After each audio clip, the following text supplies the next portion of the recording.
Hello, this is Tony Heller from RealClimateScience.com.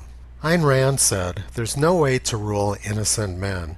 The only power any government has is the power to crack down on criminals. When there aren't enough criminals, one makes them. One declares so many things to be a crime that it becomes impossible for men to live without breaking laws." And that is exactly what the Washington Post wants to do. Carbon forms the basis of all life on Earth, and the Washington Post wants to declare carbon as being a toxic substance. They believe that carbon causes bad weather. According to this article, the western U.S. is suffering a mega drought and torrential rainfall at the same time. Last week, the press said that New Mexico is having the worst drought in 1,200 years. And this week, the press says that New Mexico is having near-record amounts of rain. That's what they call science. The United Nations posted this photograph of condensed water vapor and said it was a deadly health risk. And the Washington Post says that carbon dioxide is toxic.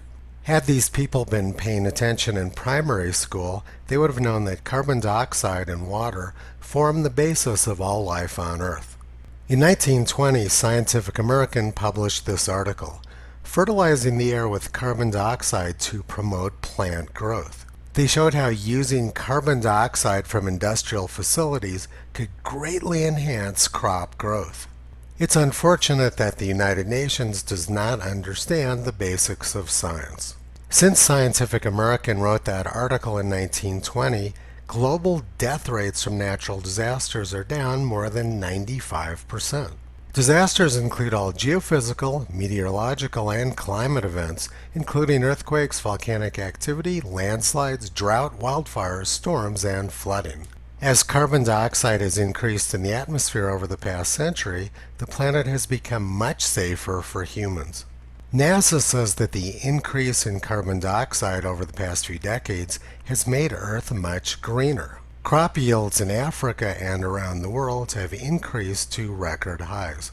But the Washington Post believes that carbon dioxide is toxic. I wonder if the author realizes that he's exhaling 40,000 parts per million carbon dioxide every single second. By declaring carbon dioxide to be a toxin, he's classifying himself as a source of toxic waste. We don't have to guess what Earth would be like at higher levels of carbon dioxide because we have hundreds of millions of years of Earth history. During the Carboniferous era, CO2 levels were much higher in the atmosphere and Earth was very green and verdant. These beautiful trees from hundreds of millions of years ago are what form our current coal beds.